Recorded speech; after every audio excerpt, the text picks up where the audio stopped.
Dr. Judy Wiener is a professor emerita of school and clinical child psychology at OISE, University of Toronto. She worked as a school psychologist in Quebec and Ontario and has consulted in children's mental health centers.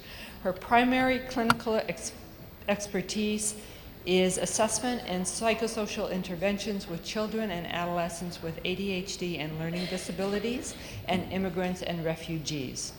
Her research is on self-perceptions, family, and peer relationships of children and adolescents with ADHD and learning difficulties, and the efficacy of school-based and mindfulness interventions. Please help me welcome Dr. Judy Wiener.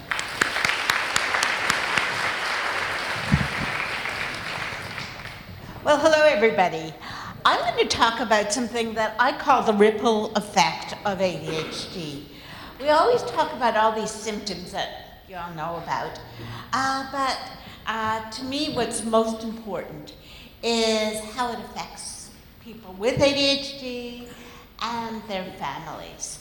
And specifically I'm going to be talking about family and peer relations. I'm dedicating this talk to Carson Crimini. Carson was a little boy, or at the time 14, in BC, who was lured to a skate park by some older boys, and they gave him ecstasy, and he thought they were being really nice to them, it seems, and he overdosed and died, and all this was on social media. You may have heard this story, and it was very, very tragic. And I see it as extremely important to look at peer relations because we want to prevent this. We want to support the kids so that they don't get lured through peer pressure to and in order to try to be accepted and have tragic consequences. So I'm going to talk about what my research is about very briefly as what the purpose of it is, and mostly devote this to peer relationships, parenting and family relationships, and then some interventions and supports for children and families. I want to say that all the stuff I'm going to be talking about, I don't do it all myself. I have this huge team of people who worked with me over the years, mostly graduate students and collaborators. The one in red were both collaborators and graduate students, and so I want to acknowledge them. So why did I get into this? There were certain things that moved me. One was, I was presenting to a group of parents as a result of some research, and I just had this data that on what they reported is their quality of life. And what I found is that for parents of kids with ADHD compared to parents of kids without ADHD, they claimed that others were much more likely to express concern about them as parents, that they worried more about the future than other parents. They were more likely to be embarrassed in a public place and more likely to fight with their spouse. And if their kids had additional behavioral problems, it seemed to prevent the siblings from having friends. And the parents' friendships were reduced. And they had problems getting a babysitter. Now what happened that day, and we were sitting in a smaller room around a table, as I suddenly heard one parent crying, and everyone was taking out the Kleenex. And I really felt that at that point, I have to look at this parenting stress more closely and what that's about. Another impact for me was Barbara Shea, in her work, did some look at bullying of kids. And this little boy was a victim of bullying. And she asked him, how does it make you feel when kids bully you? And he says, lonely. Makes me feel embarrassed, sad, and angry. What do you do? I just walk away. What do you do with all that anger and sadness? I let it out when I get home, or I just deny. I go upstairs to my room, close the door, and start screaming and shouting on the top of my lungs. Does that help? No, he says. So that's why this is important. So what we are doing, this whole group of people in our research is, our goal is to improve the quality of life of children and teens with ADHD and their families by understanding how they feel about themselves, learning about their peer relations, examining family relationships, and investigating whether social skills training and mindfulness, cognitive behavioral therapy interventions help. So I've talked about the ripple effect of ADHD. So we have all those symptoms there, but what we're looking at is it affects them in many ways. First of all, the understanding of self, things like self-esteem. Also, family relationships and parenting, academic achievement and employment, peer relationships. There's been other people who have done research. The stuff kind of looks, I think, gray up here. Is risky driving is a problem. I'm not going to talk about that, and nor am I going to talk about substance abuse. But I heard a fabulous presentation yesterday on that topic that I think is really worthwhile learning about. Okay, so some of my studies had 8 to 12 or 13-year-olds, others had 13 to 18-year-olds, and it's kind of all the usual stuff. They've been diagnosed with ADHD. About 75% are on medication, about half have learning disabilities, varies from the studies, and about half have other mental health kinds of problems. And then I always had a group of kids who didn't have ADHD. So I'm going to get right into the results. This is a little distorted. My computer wouldn't work, so it says peer relationships of children and adolescents with ADHD is under the circles there. And in the other mode here, it shows it perfectly. So I don't know what the problem is, and there's nothing I can do. But I want to talk about peer relations has 3 main components. One is how you're accepted by the group, how popular you are. A second one is friendship, and a third is bullying. And I'll talk about each one separately. So the peer status, see, this time it came out right. Who knows? Is how you're accepted by a whole group of kids. We're often asking kids to give them a class list and rate each kid, or say who you like most and who you like least. And there's very sensitive ways of doing it. And some kids are popular, meaning more kids like them most. Others are neglected, which means no one says they like the most or least. Others are rejected. And of course, most are average. I won't talk about controversial today.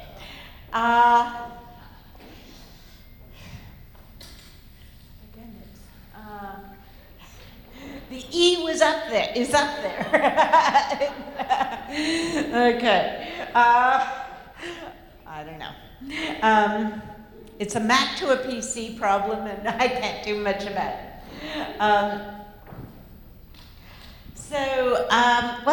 Why is this important? Childhood peer rejection is important because, first of all, in kids it seems to be associated with being aggressive and conduct problems. In adolescents, also depression and anxiety. But also it seems to later on predict adult unemployment and psychiatric problems. And about 80% of kids with ADHD experience peer rejection in childhood at some point. So that's really important. And what does that look like? So in interviewing a kid with ADHD, he says, me and a bunch of other kids had to go down at lunch to take Ritalin. And it was kind of embarrassing because some of the other kids were like the really bad kids at school. And then kind of through elementary school, people saw me as a kid with ADHD and they saw it as a bad thing. So in addition to their behavior, it's some of the ways they get centered out. And I'll talk a little more about that later too. So, but there are popular kids with ADHD. And what they seem to have in common is other kids see them as funny, as comedians. Teachers call them class clowns. So maybe teachers find that a little disturbing, but when you're in grades 4 to 8, that gives you status, okay? Also, some have exceptional leadership skills or empathy. What increases the likelihood of rejection is having both ADHD and learning disabilities or being aggressive. And the kids with the inattentive type are more likely to be neglected, just not recognized, or if they're in a self-contained class for more than half a day. So that's another kind of issue. So I'm going to go on to friendship. And friendship is a little different, okay, from pure status. So I'm just picking on Heidi here for a minute. If I were to say, Heidi's my friend, but she's saying, we've just met each other in some professional circles and we've never socialized at all. Are we friends? I respect her, but we're not friends. And so it's a very difficult, it's obviously a much more reciprocal kind of relationship. It's usually stable. And what we know is that it's really important. If you've got a good, close friend, it protects you against a lot of other things. And you're less likely to be bullied. You're less likely, of course, to be lonely. And it also predicts adult adjustment. So to quote some of the kids, and what I do want to say is we interviewed a whole pile of adolescents with ADHD, and many of them looked back at their childhood earlier. And that really was, showed us a lot. So they said, I just couldn't wait for grade 8 to be over, says one kid.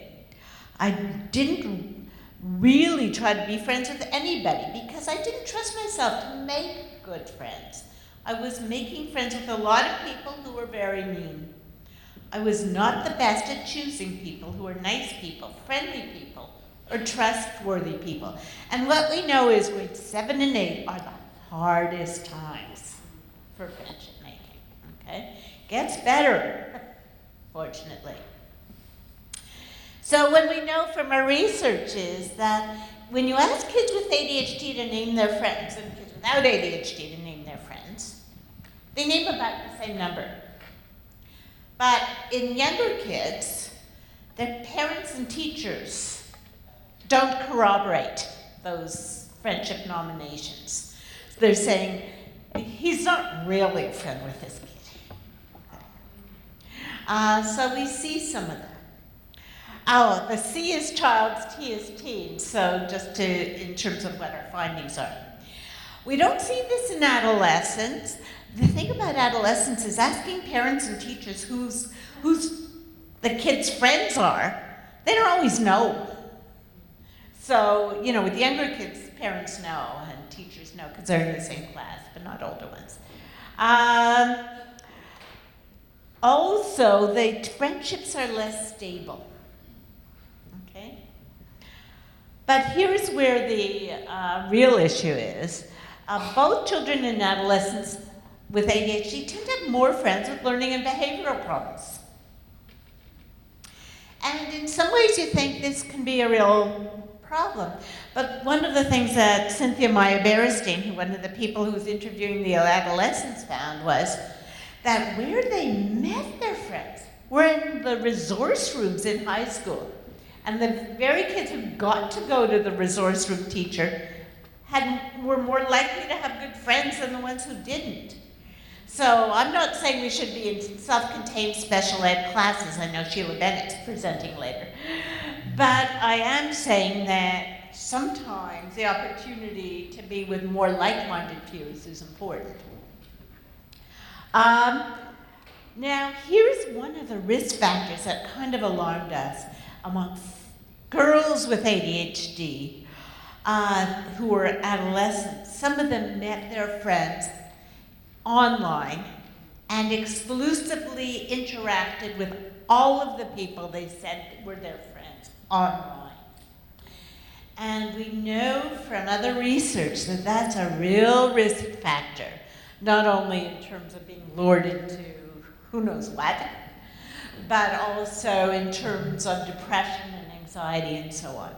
So this is alarming. That's different from having face-to-face friends who you communicate with online, okay? Let's be clear, every kid does that nowadays. Okay. But what we see is that among children with ADHD, they have less phone or direct contacts than with their friends than other kids do. And the teenagers say they have less online contact with their face-to-face friends, interestingly. And the friendships are a little less intimate. And it's interestingly that it's the older boys, especially with ADHD, who say that. But that's compared to kids without ADHD. And I think what happens in boys is, the way friendship is in younger boys, is they're throwing basketballs, they're just, they're hanging out together. Friendship is companionship.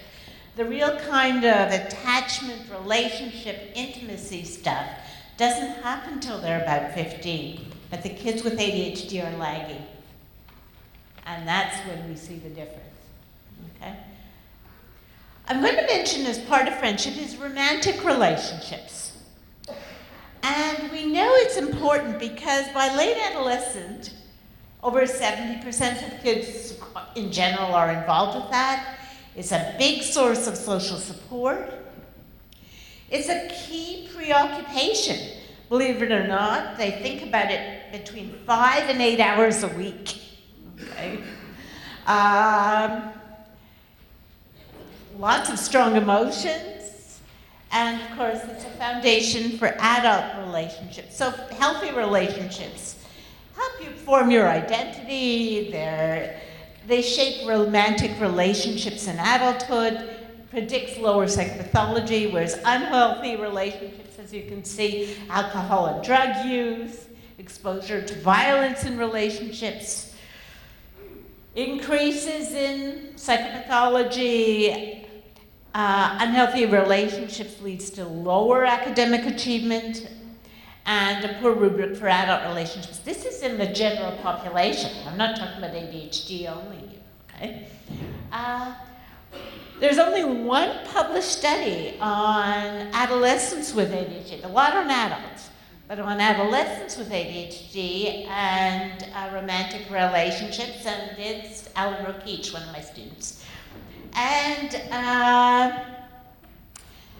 the interesting thing here is that they have more they report that they have more romantic relationships. So when they're looking back, when they're asked, well, I had one, but they last very short. They're very short. So I had this one for 2 weeks, this one for a month, and so on.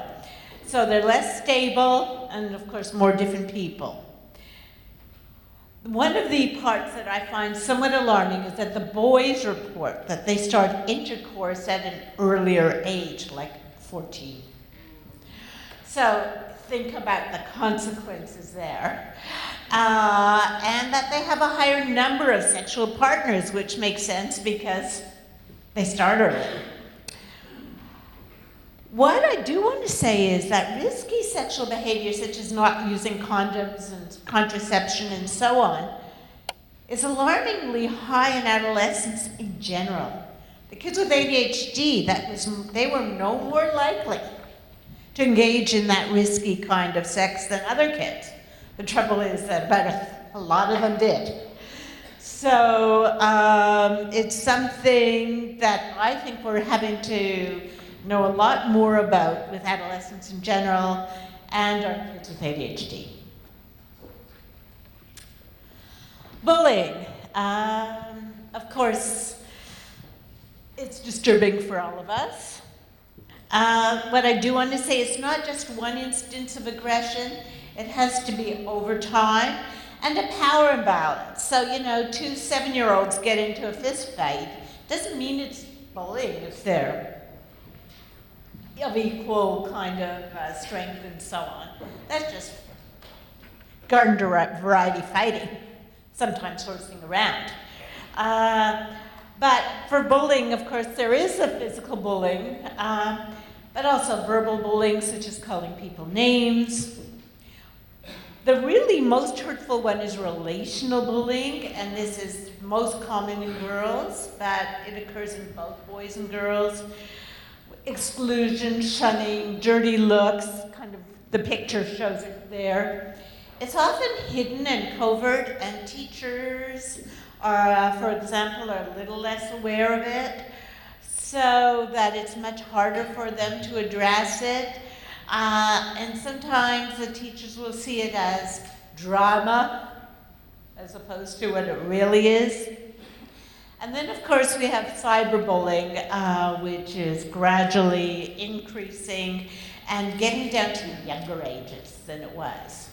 So that's extremely important and very hurtful, because then you can never get away from it. It's not like something that just happens in the school hallways or lunchroom. It's out there. So it's harmful because, of course, if you're a victim of bullying, you're more likely to be anxious and depressed. And that goes both ways. Anxious and depressed kids are more likely to be victims. So it causes it, and victimization causes anxiety and depression, and anxiety and depression then causes bullying. So you get a negative spiral. Perpetrators of, the other thing is that it also is associated with being a victim as an adult, by your spouse, by your employer. Perpetrators of bullying, on the other hand, that is associated with yourself being involved in spousal abuse, violent crime, and so on. So we have it's a pretty negative thing. What's really alarming is the extent to which kids with ADHD are involved in some aspect of bullying. Now, this slide is showing results from a study where we had the parents, the teachers, and the kids, and these are 8 to 12-year-old kids, report on the degree to which they were victims or bullies. And what you can see on your left is that of kids with ADHD, only 42% had no report of being a victim or bully. And 27% were victims, 17% were bullies, and 14% were both bullies and victims. And you can see among kids without ADHD, 86% were free of this. So we're looking at a very dramatic, over twice as likely to be involved. With adolescents, it's a slightly different numbers, but the real issue is that we just had self-report. We didn't have parents and teacher report, but still the same kind of pattern. And this one was frequent bullying of once a week or more that they were reporting. So why do kids with ADHD have this impairment in peer relations? Their symptoms are sometimes disruptive. among girls, if you're talking too much, for example, if you're fidgety, if you're impulsive, all of these things may alienate your peers. But also they have problems with regulating emotions. We have just lots and lots of evidence of that. And of course, all the time I'm talking about on average, right? It's not everybody. They have difficulties sometimes with what we call social perspective taking, understanding the perspective of the other person and using that to solve social problems. They also, some of their social behaviors or skills are impaired, and that leads to peer relationship problems. But what I do want to say, and here's the good news, is that the social context makes a difference. So where are you? So here's just one example. So this slide may be a little hard to read. This kid says, I could catch this fly ball. With my eye-hand coordination, overall athletic skill, it'd be a snap catching this fly ball. But attention span. I could really use a little work on my attention span. Now, an American named Bill Pelham studied baseball in kids with ADHD. And my question is, this could be much better playing soccer or some other game where you're fast. What happens with baseball is when you, screw up, everyone sees it, right? You're centered out, and attention span is demanded. So we have to look very carefully at the context that we're talking about. And for some kids, it's not team sports. It might be hiking, canoeing, that kind of thing too, that really is important for them. So that's one part. Emotion regulation. So this is a mother who's talking about her son, who's about 10. Jeff's tolerance level is very short fuse, so he doesn't tend to accept kids for what they are and take them that way. He becomes very easily irritated and very easily aggravated, and he just gets angry and runs away from the situation. This tends to be how he deals with things. So that social perspective taking, I defined it earlier, but just to give you an example, again, another child who's about 10 or 11, interviewed by Barbara Shea, who was also a victim of bullying. And he says, there was a context where he was talking about other kids, putting them down and so on, and the interviewer says, asks them whether they're kidding and whether that happens to other kids. And he says, yes, but most of the time they're just kidding with the other boy. They're not kidding with you? Yes, sometimes they are, he says. Is it hard to tell whether they're just kidding? Yes, he says, very emphatically. Does the way you react change whether it was kidding? Yeah, sometimes. How can that change it? And then he says, if they were kidding, I might not yell at them and stuff, but I don't know that. So he's having trouble reading what the intent is of the other person. So in some of our research here, looking at social perspective taking, and this is Vicki Timmermanis's and Mola Martin's work, we're looking at what is the problem. So in this case, it says Raj and Peter are friends. They've been assigned to work together on a science project in school and only have 2 days to finish the project. They meet after school, and Raj says he wants to start working on the project right away, but Peter wants to watch TV. Okay. You can say play video games, whatever. And so what's the problem here? And the kid's ability to define that problem. To know how the other kid feels. To think of strategies they can use to solve the problem together. And what we see is that the kids with ADHD have trouble finding a solution that deals with both persons' perspective. And while young kids are always that way, not whether, or, typically whether they have ADHD or not, even as they get older, the kids with ADHD tend to have trouble with that.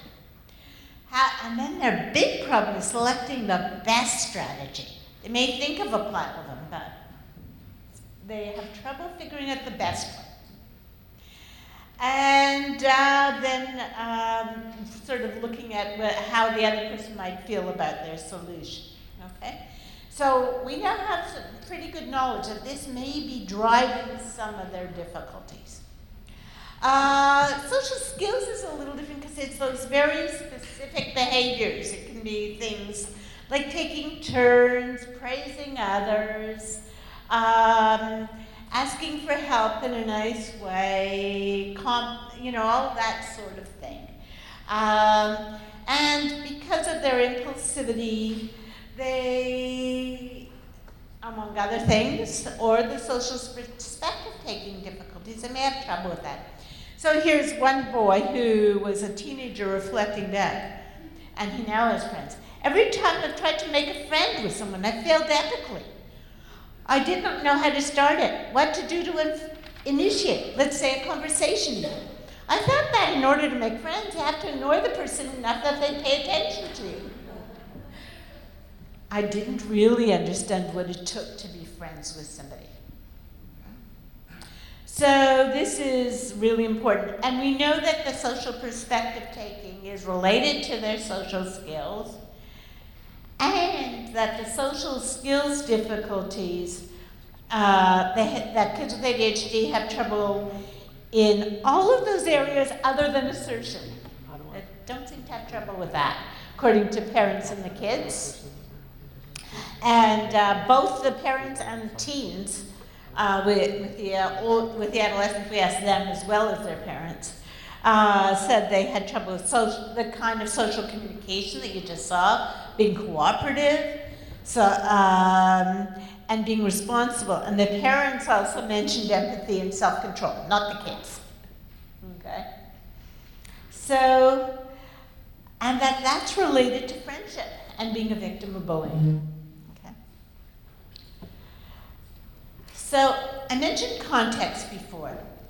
One of the things that Leslie Daniels found in her work is that kids who have a passionate interest do better. Okay? So, and what do sometimes people do? Well, if you didn't behave well, so you can't join that team. Really not the way to go in my view. So let's foster those passionate interests. The other is, of course, the school context and the degree to which the school is making the appropriate accommodations for the kids, and that's really important. And the teacher. So I'm going to tell you about Greg. And Greg is somebody who I worked with when I was a school psychologist. And it was shortly after I moved to Toronto. So it was about 1978, and I still remember Greg. Okay. And I remember Greg because he was in grade 5 when I first worked in that school. And he was a tall guy. He had, at that time, they'd actually have kids repeat a grade. He had repeated grade 1. And he was a victim of intense bullying in all the years he was at that school. The grade 5 teacher was especially picking on him and criticizing him all the time. I would walk into the school building, it's minus 25, I couldn't even get my coat off before she'd say, "Wow, what Greg did today," or yesterday, or whatever. And then it would be something little, like he wrote in his notebook, skipped 2 pages, and then wrote again. And you're thinking, what? So if she's annoyed by that, just think of some of the other ADHD behaviors, and he was more the inattentive type. When I met with him, he talked about the bullying, and he said, and you can see me, he said, well, they call me CN Tower. Now, I was thinking, think shrink, because no one would ever call me CN Tower. But I have to be I am empathic. And the thing is that for him it meant that they were also criticizing him because he skipped a grade, and so on. Okay. I will tell you the happy story about Greg at the end. Okay. But what we know is that teachers can make the bullying worse by being critical of kids, and that is very important to know. So if any of you here are teachers, it's something to really reflect on. And I like to, when I go into a classroom and observe, is look at how often is a teacher praising a kid. With little kids, it can be really quite overt to everybody. Oh, I like how Susie's sitting on the mat, okay? With older kids, they'd say, ugh.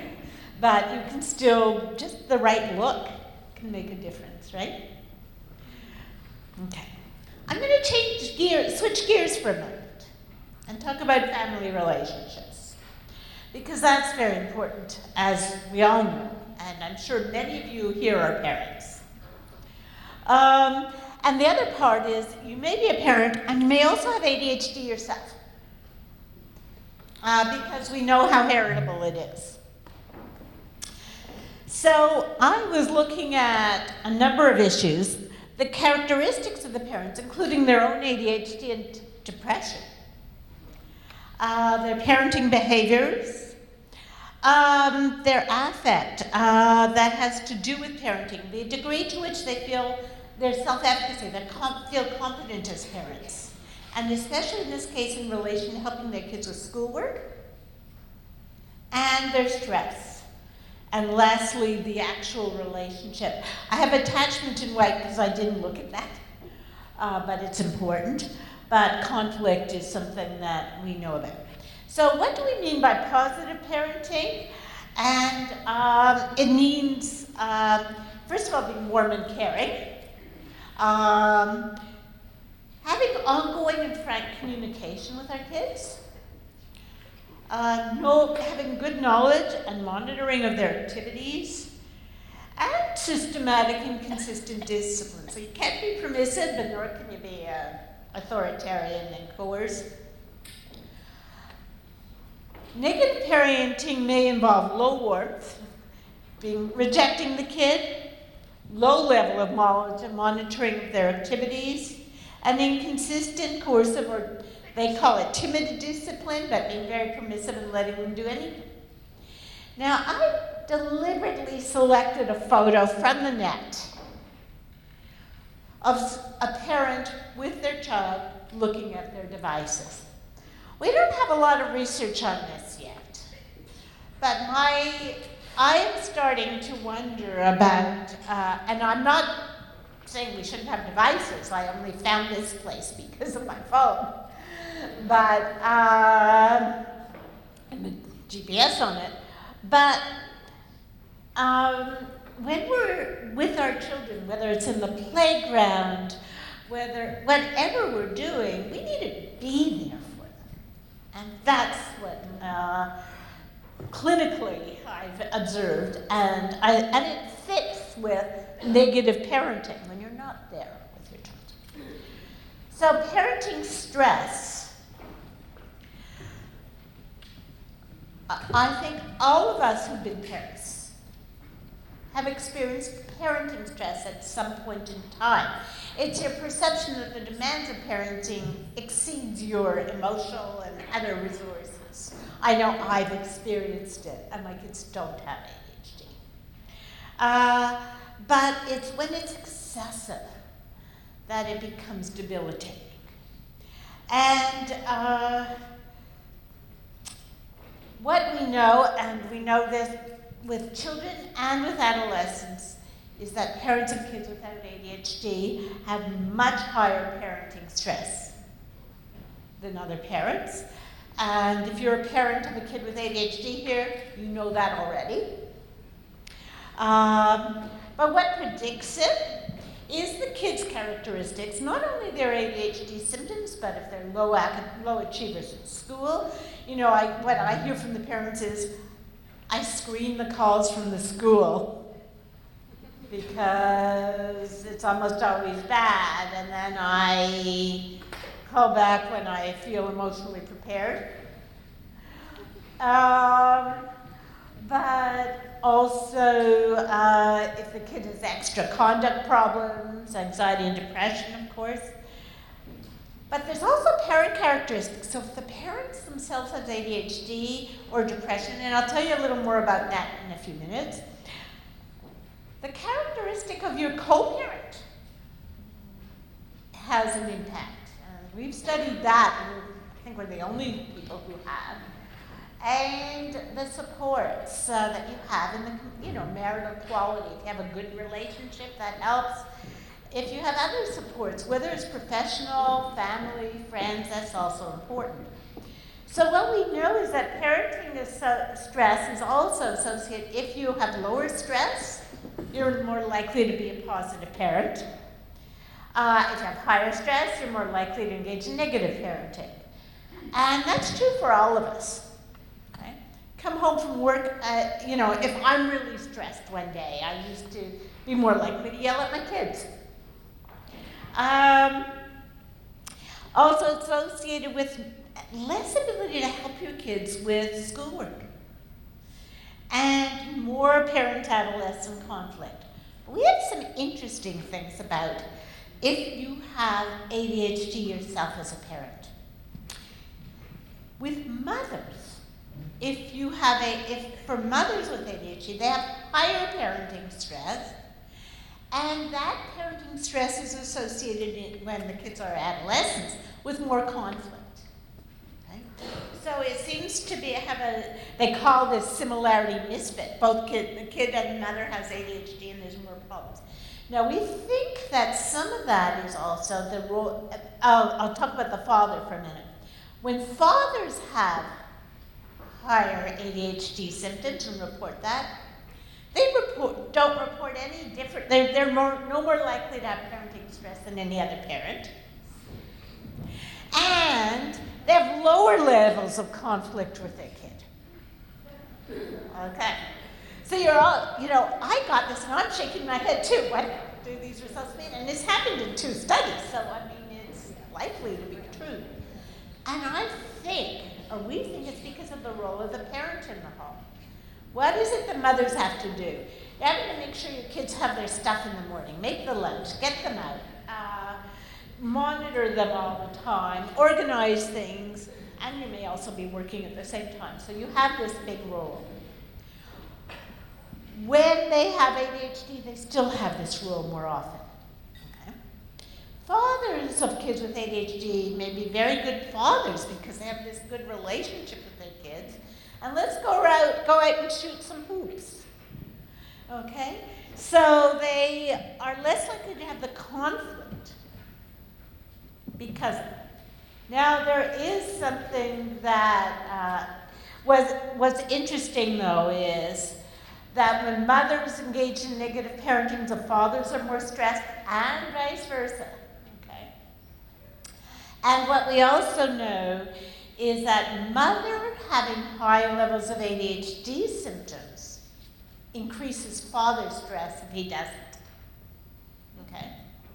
So I think what's happening there is suddenly dad has to take over some more things than is typical. And it's interesting, while parental roles have changed over the years, not as much always as we think. And so I mentioned parent-adolescent conflict. There's tons of studies saying that in families where the kid has ADHD, there's more conflict. But then the question is over what, okay? And who reports it. So the kids report more conflict with their parents too. what they say the conflict's about is they're most likely to say it's about coming home on time and how money is spent in teens. But the parents also talk about getting up in the morning, getting to school on time, getting low grades in school, getting in trouble at school. So school is a big part of this. And what we know is that, of course, this is one of the, quote, impairments of ADHD is lower educational attainment, having problems in school. Now, some of you may know this guy. It might have been you if you have ADHD, or even if you don't. Okay. But Leslie Daniels talked about a kid saying, an agenda is one more thing to lose. Also, I started off having like a separate section for each thing, but then it wore on and like maybe I ran out of room or something, so I just started writing in a different one. And now I have different notes and different things, and it's kind of hard to find. Okay. Another kid says, I started freaking out because it's 4 a.m. and it's due the next day, and I have no idea what I wrote because it's so late. So I burst into tears to my mom. Okay, all right. So this is experiences you might have with your kids. Sibley calls it, or some people call it executive functioning, but others are perhaps more explicit, organization, time management, and planning difficulties. What I think some of what's happening is that inattention is associated with those organizational, time management, and planning difficulties. Then the kid's spending less time learning in the classroom because of that. And they have lower academic achievement, they get lower report cards, and so on. So what do parents do? So in terms of being involved, so this one is playing the simulation game. And the mother says, now I'll give the simulation kid's friend extra study time. Oh, look, his marks are going up and he's attracting notice of colleges. And the kid says, here, Mom, my turn. I'm making the mother constant nag about schoolwork to her otherwise happy and well-adjusted child. Okay. So I'm showing this for a reason, because parent involvement is important in schoolwork, and there are many ways, such as helping with homework, reading with kids, organizing time, monitoring screen time, and those in kids in general predict higher academic achievement. And I have child there especially because we see somewhat different patterns with children and adolescents overall in terms of how it's associated with achievement. And Maria Rogers and Gladiola Musabeliu have been mostly involved with this. So first of all, we see we also see different impacts of mothers and fathers. So with younger children, ages 8 to 12, okay, first I want to say that whether you're a mother, whether you're a father, whether you have a teenager or a younger kid, parents of kids with ADHD feel that they're less competent to help their kid with schoolwork. They feel lower self-efficacy. And possibly that's just because their kid isn't achieving, right? So, and you get all those negative reports from the school. But what we see is in terms of the involvement behavior, we see no differences in younger kids between mothers of kids with and without ADHD. They're equally likely to do all those supportive things I mentioned, or equally likely to be kind of controlling and negative like the nag, okay? With fathers, though, if their kid has ADHD, they're less likely to be supportive and more likely to be that controlling, nagging guy and punitive about achievement. Emphasis on marks and stuff. That's with younger kids. We've got a different pattern with teens.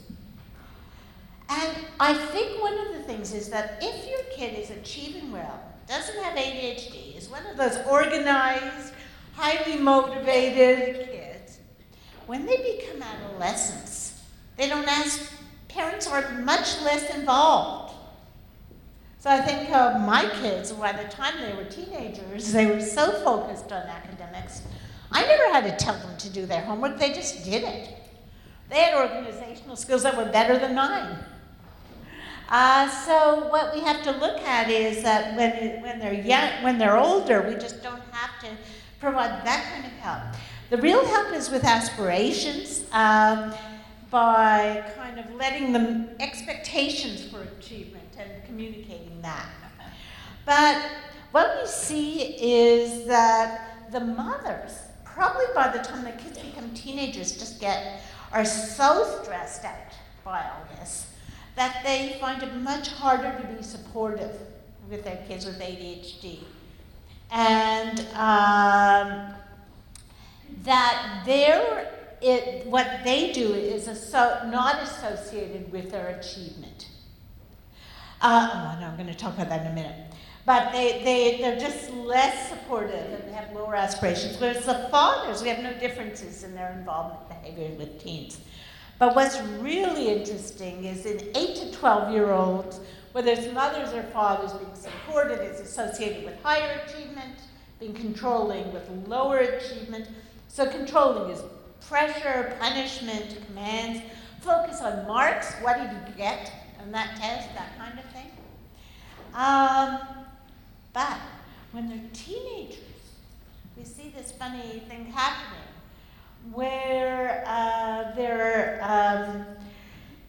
in kids with ADHD, it's the father's support that is associated with higher achievement, okay? Not so much the mothers.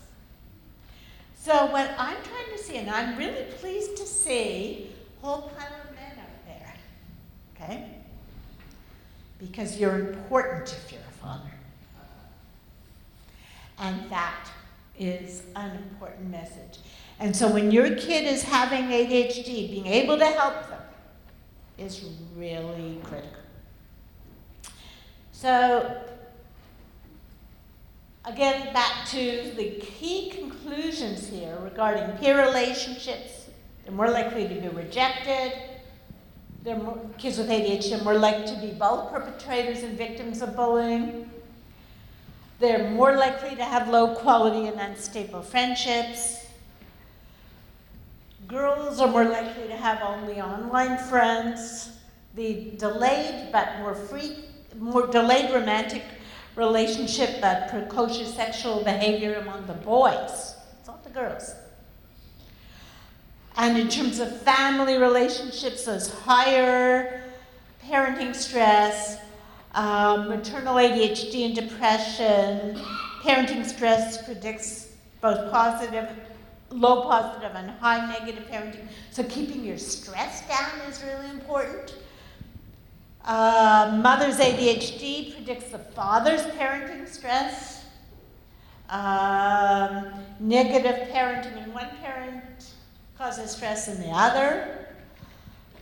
And mothers and fathers support their kids in learning in different ways. So what do we do? How do we support children like Carson? I don't know how much time I have because this computer doesn't tell me anything and I don't remember when I'm supposed to end. Does anyone know? I have till 10:45? 10:25. Oh, not much longer. Thank you. Okay. So I'm going to get into what we do about this. So first of all, the school and community context is really important. And helping your kids choose friends who are similar to them.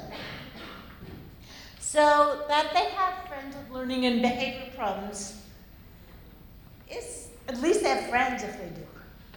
But we do want to make sure that adolescents aren't involved in deviant friendships, gangs and so on. I have some advice for teachers. I'm not going to read this because I'm going to tell you a little bit more about Greg. He got into grade 6. He had a teacher who was male, and that may or may not have been significant. Teacher was also coach of the basketball team. And grade 6, it's not a fancy thing or anything. Got Greg involved in that. Greg was tall, not especially athletic, but he did well with it. This teacher did other much more subtle stuff, though. So he used to, in math, have, as kids would leave for recess, he'd always give them a math fact that they'd have to solve. He'd always make sure Greg had one that he could do. He called on him when he knew that Greg knew the answer. He let everybody know that bullying was unacceptable. And while Greg never became popular that year, he wasn't rejected. He wasn't bullied.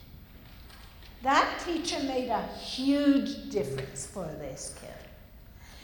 The next year, in grade 7, he went to a school where he had no reputation, away from the other peers, so that wouldn't affect him. So we need to look like compatible peers, and I think what this kid said is important. The way my friends are, like, we're weirdos, but we're very accepting of each other. Every person in that group has been bullied. So we're not only very accepting, we know what people can be like. We know people can be very kind and generous or very cruel and cold. So we know, like, the differences. We know how to cope with this. I want to say one of the things we know is that sometimes a larger school is better than a really small one, because you have the option of finding friends like you, whereas your reputation may not be there. So, the nerds hang out and, so that's important too. Fostering strengths. I mentioned the comedian. Well, Rick Mercer says he has ADHD, and Rick Green too, okay. Athletics. It may be that you're better at more practical things. You may be a good entrepreneur. All that's important.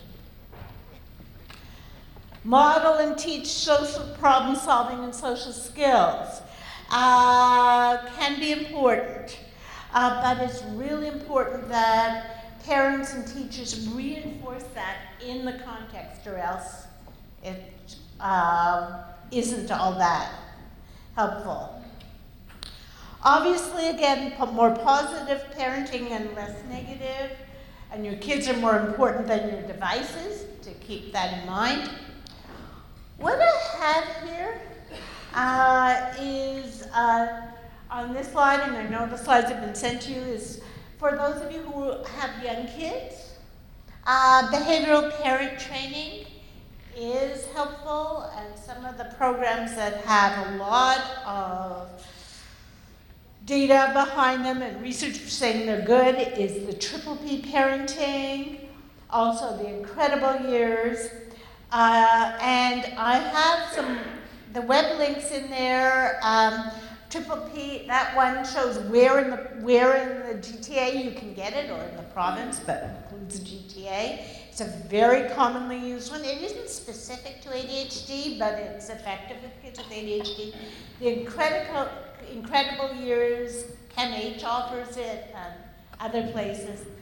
The COPE program is specific to ADHD. It's very good, but I'm not sure how available. Okay, so one of the other things is to think about your support network. And you might get informal support from family and friends, and of different kinds. Do you see them often? Or are you alienated from it? I had one parent who was from an Asian background, and her kid wasn't doing so well in school, and he had ADHD. She had no family in Canada. And I said, do you talk to your mom spoke English just fine. She was in a high-powered job. Do you talk to your friends about this? Oh, no, it was a stigma. She wouldn't do it, okay? I referred her to a therapist. That she'd go to, okay? That was important. But if you have anxiety, depression, get treatment yourself. Okay? Having, family and friends around to provide instrumental support, driving your kids, all that kind of stuff is useful. The emotional support, of course, so reach out when you can. But sometimes, we think extended family can be helpful, and often they are. But for some people, that extended family, your mother, can be really critical of your parenting skills. And that's not supportive, right? So you're having to look elsewhere, including groups like CADAC, and people with ADHD being together. One of the parenting stressors is finding professional help for our kids and ourselves here. Okay. I'm going to skip that. I'm going to mention mindfulness interventions rather briefly. That's become a bit of the rage, and there's actually some support for it for kids and families of kids with ADHD. And 2 programs, if your kid also has learning disabilities and you're in Toronto, then the Integra Mindfulness Martial Arts Program has been effective. It's 20 weeks. It's at Integra itself, which is now part of the Child Development Institute, but it's at Yonge and Egg, so in spite of the construction. No, it's Yonge and Davisville. That's not so bad. But what we found is that the kids had much less aggression, defiance, fewer social problems, and the parents felt that they monitored their own behavior a bit better, the kids did. Now this can be gotten at Integra. If you have a good benefit plan, Paul Badali, who developed the program, is doing it privately.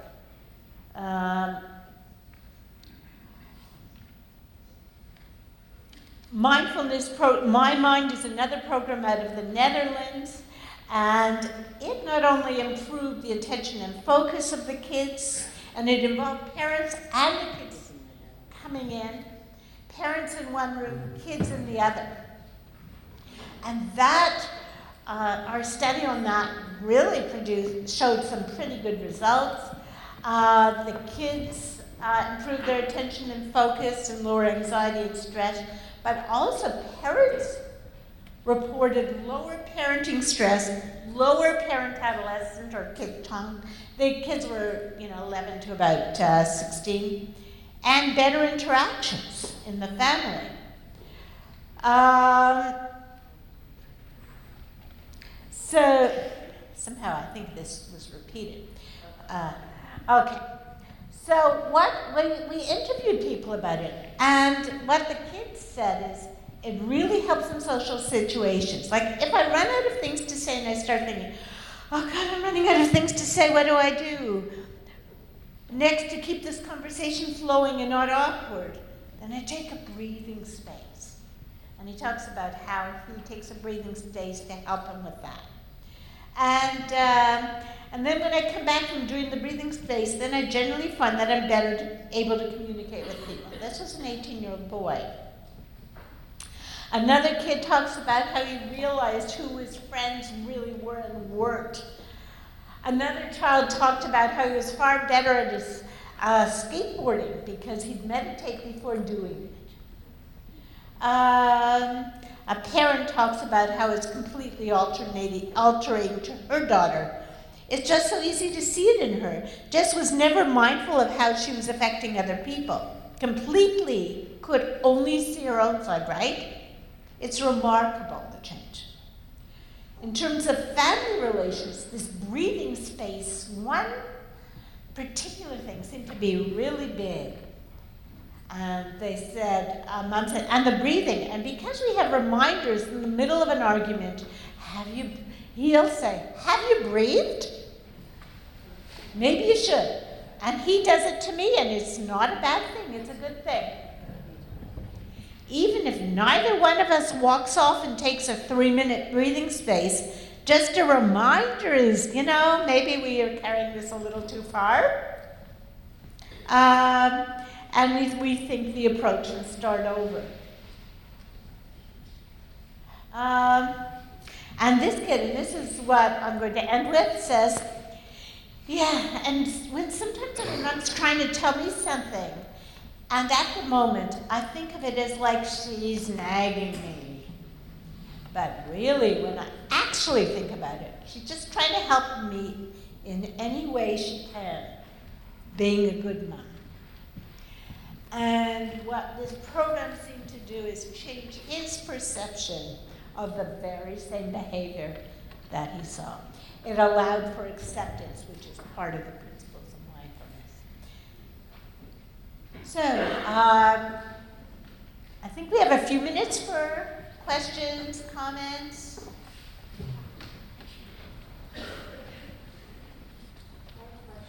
Yes, sure.